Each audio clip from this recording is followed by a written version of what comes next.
বন্ধুরা, কালাইয়ের কাঁচা বাজার কোথায় তা তো আমরা মোটামুটি সবাই জানি। আজ আমরা দেখব বাউফল শহরের বাসিন্দারা তাদের দৈনন্দিন কাঁচা বাজার কোথা থেকে ক্রয় করে। এজন্য বাউফল পাবলিক ফিল্ড থেকে আমরা একটা অটোরিকশা নিলাম। তো আমরা চলে এসেছি বাউফল বাজারের যে পুরাতন পোল, সেই পোলের উপরে। ২০ বা ৩০ বছর আগে এখানে একটি ছোট লোহার পোল ছিল, এখন অনেক বড় কংক্রিটের ব্রিজ। যাই হোক, আমরা সোজা এগিয়ে যাচ্ছি বাউফল বাজারের দিকে। সোজা গেলে ডান পাশে যে সড়কটি চলে গেছে সেখানে একসময় স্বপন সিনেমা হল ছিল। আমরা ওই দিকে যাব না, স্বপন সিনেমা হলের সড়কের দিকে আমরা যাচ্ছি বাঁ দিকে, আর বাঁ দিকেই হলো বাজার।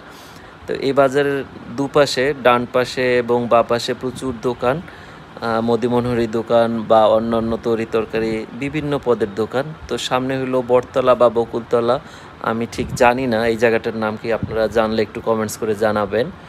তো অটোরিকশা ঘুরিয়ে আবার আমরা বাজারের দিকে যাচ্ছি, বাজারটা একটু ভালোভাবে ঘুরে দেখার জন্য।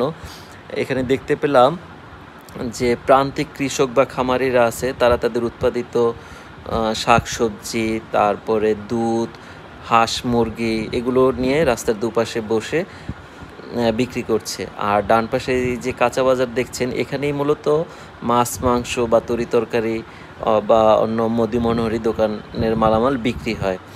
মধ্য কথা, বাউফলের অধিবাসীরা এই বাজারটা থেকেই তাদের দৈনন্দিন বাজার সদাই সম্পন্ন করে থাকে। আর এদিকেও বেশ কিছু বড় বড় দোকান দেখতে পেলাম।